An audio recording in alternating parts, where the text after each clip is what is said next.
Hello and welcome to Two Hopes Garage. My name's Jace, thank you very much for joining us. A different video today. We're going to have a wee look at the Sure Shot sprayer. I bought one of these a couple of weeks ago. I've been using it in the garage since and it has been brilliant. So I thought I'd do a wee review. I'm not sponsored by Sure Shot. Later on in the video we're going to have a wee update of what's going on with the Camaro, which is just off camera there, and the Mercedes, as I'm aware there's not been much out in them lately, but we'll have a wee look at what's going on with them and let you know what's coming up. For the meantime, let's have a wee look at the Sure Shot sprayer and what it's all about. So let's delve in. So lately I have been burning through heaps of these, the old squirty aerosol brake and parts cleaner, and at between 6 to 10 quid a can now. These are getting out of hand price wise. They used to be like £2 or £3, but maybe that's just me being old. So I thought I'll buy the bulk and I'll get myself a plastic spray bottle. Now in the past I've used them and you know the deal with them. They start leaking or the pump action goes. So you can get the better ones, like Worth, etc. And they do last quite a good while longer. But I saw these on the internet and they kind of intrigued me. And I've not seen these in the UK before. So I thought, do you know what? Let's get one off my least favourite online seller in America and get it over here and see what it's like. And I've been using it a couple of weeks now and it's been absolutely brilliant. It wasn't cheap. It was £63. Even the better plastic ones are only about £30. And that's for a really good one. However, I got two 5 litre cans of parts cleaner plus this for £93, which is a lot going out on brake and parts cleaner. And I've got the numbers written here, so excuse me if I look down. So 10 litres of that works out at 16 2/3 cans of that, which at the prices I'd been paying for them was about £100, give or take, depending on where you got them and the quantities that you got them in. The £93 in cost that I spent on these worked out about 15.5 cans. So straight away I figure I'm ahead slightly on this. Once I've used about 16 cans, I'm good. I bought a Holtz one and I bought a Napa one just to see what they were like. When they're done, I'm going to buy a 25 litre container. And again, I'm looking at the numbers down here. That comes out at over 41 cans. They're £53. So £53 versus, again, you can buy them in bulk lots, so you can get them a bit cheaper, versus the cans. 41.6 cans comes out about 250 quid. Granted, you can buy them cheaper. Even if you could buy them at 100, which I don't think you can. I don't think you can buy 41 cans of this for £100. Even buying them at 100, that's half the price. Or at those prices, a fifth of the price. And these things last, from what I've seen. The company's been about since the 1930s. People have been using them since then, and not a whole lot's changed. And we'll have a wee look closer at this. So having a closer look at the Sure Shot sprayer, what actually is it? Well, it's a powder coated steel can that you can fill with your light liquid of choice. When I say light liquid, I mean brake cleaner, parts cleaner, maybe sort of oil such as WD-40, etc. That sort of thing. It's not fit for paint and it's not fit for water-based liquids for obvious reasons in that it's steel. Once you've filled it, it's a 32-ounce capacity. I'll put what that is in litres round about here somewhere. Once you've filled it, actually let's show you where you fill it up. So up top we've got a 15/16 cap. That cap has got a wee seal on it and it's also got a Schrader valve. Pop a wee funnel in there and fill it up with the brake, parts cleaner, etc. liquid of your choice. I'm not going to show you it because nobody wants to see a middle-aged bloke filling a can. Then we pop our cap back on, like so. That's a 15/16. So in Europe, we tend to have metric tools. You might need to get an imperial tool. Snug that up. and then we pressurise it. Take off your rubber dust cap, pop your tyre inflator on and inflate. Done. Now, the working pressure of this is 80 to 150 psi. You have not to exceed 200 psi. My compressor's regulated to 100 psi, so I know that I can put all I can in there and that's it, within its working range and not over pressurised. If you pressurise between 80 and 150 psi, the amount of pressure that you put in there will be sufficient for you to empty the contents of the can. And I have found that to be the case. So, So straight out the box, once pressurised, this will give you a nice fine mist like that. I've got a nice matching green drain pan. So I've done oil changes in this. I usually clean it out and put it away in the corner of the garage. It's sat full until quite recently, and it could do with a wee clean. So press our trigger, and you see we get a nice even spray pattern. Should you want a nice squirty jet, like your brake and parts cleaner cans tend to provide. So we get a 9/16 spanner on the backing nut here, 1/2 inch on our nozzle, not much room there. Slacken the nozzle off and remove. This part here is keeping the can pressurised, so no worries there. Inside the nozzle, you'll see there's a wee brass fitting. That's what gives you your mist pattern. Pop that somewhere safe where you're not going to lose it. Then pop your nozzle back on again. Snug that up. And what you're left with is a can will give you a nice powerful jet. Even more powerful than the spray cans, which is fantastic. So now we've got our wee brass fitting out there. Let's see what sort of stream we get. Ah, fantastic. There we go.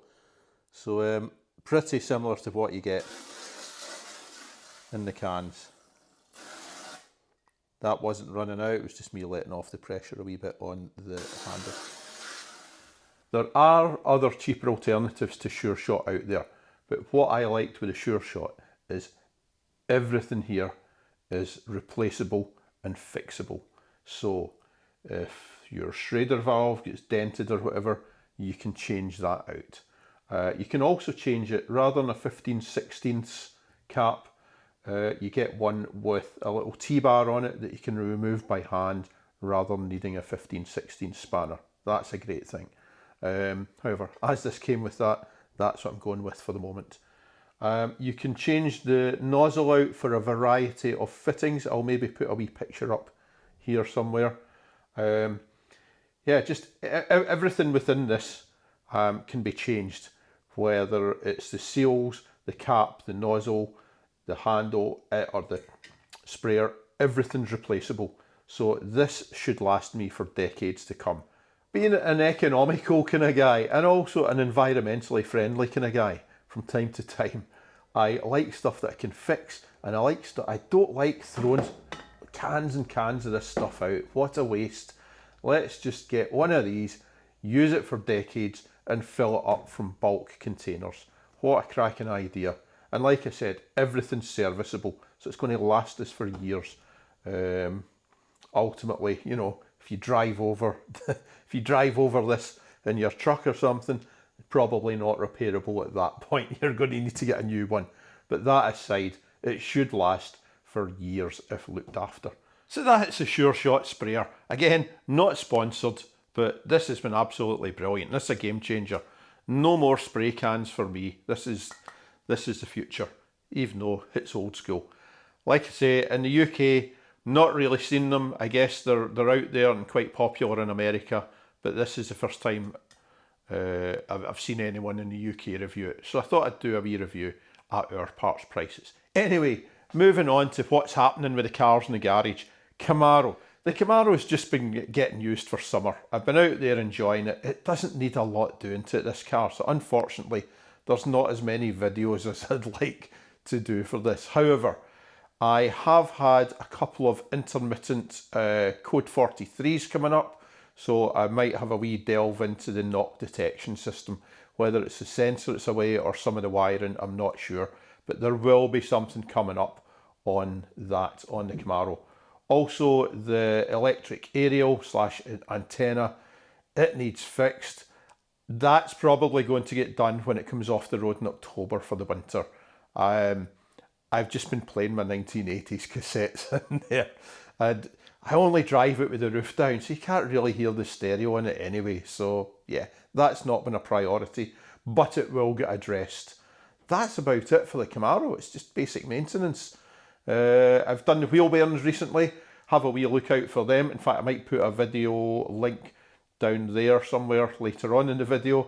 So that's it for the Camaro. It's just getting enjoyed. There is stuff coming up, but not an awful lot. Moving over to the other side of the garage where the Mercedes is. So unfortunately, as is often the case with the Mercedes, it drops priority when there's other stuff needing attended to. During the summer, I've been busy working, looking after the kids when I'm not working, and doing other jobs round about the house that we do in the summer, painting fences, all that sort of thing. So the Mercedes is getting worked in the background. I had intended to do a video for changing all the steering components. I was putting new tie rod ends, etc. on that. However, one of my tie rod bars, the stuff was frozen in so solid, I ended up bending the bar trying to get the tie rods out. So it's getting a new tie rod bar going in, or it's getting a new tie rod in its entirety going in there. I'm going to try and save the other side, because I've got 4 tie rod ends there that only 2 of them I need now if I can get them changed off of that. That aside, with the Mercedes, what's the next thing? Once the steering's done, this thing's killing me. I've got one of these rubber bushes in. The other one's proven problematic. I'd come in every so often, try and put the bush in, it doesn't work, and I go and do other stuff instead. This is coming up soon, honestly. We'll get this in, and then we'll get the new guide rod ball joint, whatever you want to call it, in. Get that sprayed up, and that'll be done. So there will be a video coming up on this soon. What's the other thing I'm going to look at? Oh, talking of steering, the power steering pump on this just leaks everywhere. It's been sitting for years and it's just emptied itself. So I'm going to be taking the power steering pump off of this and doing a full rebuild on that. So keep your eye out for that in the coming weeks, I think. There is lots of content to come out still on this. Just bear with me, because I don't always get a chance to work in the Mercedes. I tend to look after the cars that are out there getting driven, and this tends to sit a wee bit lower. But I am always desperate to get stuff done in this, so bear with me, please. So that's it. The Volvo, yeah, it just works, and yeah, it's just doing its thing. And the F-150, coming up in the F-150 actually. My front tyres are definitely needing replacement. However, I'm not going to replace them until such time as I am going to take the front struts out, keep the springs, and swap in some new shocks on that, as well as the anti-roll bar links on that. So that's coming up on the F-150, shock slash strut replacement and anti-roll bar link fitment. Once that's done, I'll get the front end aligned and get some new tyres on that. But that's what's going on with the F-150 at the moment. So there is content coming up on that. So, that's about all for today. Thank you very much for joining us. Thanks very much to all the new subscribers that have come along. Delighted to see you guys. Delighted to see those numbers going up. And yeah, hopefully we're edging away from the world's smallest YouTube automotive channel to the world's 3rd smallest, I think, maybe 4th, maybe even 5th. So aye, thanks to the new subscribers, thanks to the old subscribers for bearing with us. It's genuinely appreciated, people tuning in to watch me in this garage. I realise I'm probably not everyone's cup of tea, but I do appreciate that people take some time out of their day to watch us. Other than that, thank you very much. Hope to see you again soon for some more automotive content and possibly tool reviews. So thanks again. Cheers. Goodbye.